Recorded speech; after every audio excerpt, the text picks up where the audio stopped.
السلام علیکم۔ Supreme court کا نسلا ٹاور گرانے کے کیس میں بڑا فیصلہ آ گیا۔ ایک ہفتے میں نسلا ٹاور کو دھماکے سے گرانے کا حکم۔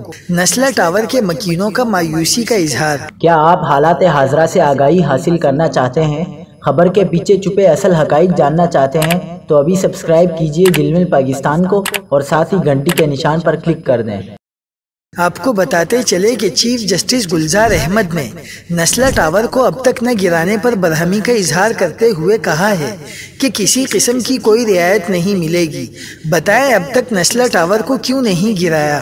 عدالت نے عمارت کی بجلی اور پانی کے کنیکشن 27 اکتوبر تک منقطع کرنے اور عمارت گرانے کے لیے جدید ٹیکنالوجی استعمال کرنے کا حکم بھی دے دیا۔ آپ کو مزید آگاہ کرتے چلیں کہ نسلا ٹاور میں 99 گھرانوں کے 500 کے قریب افراد رہتے ہیں۔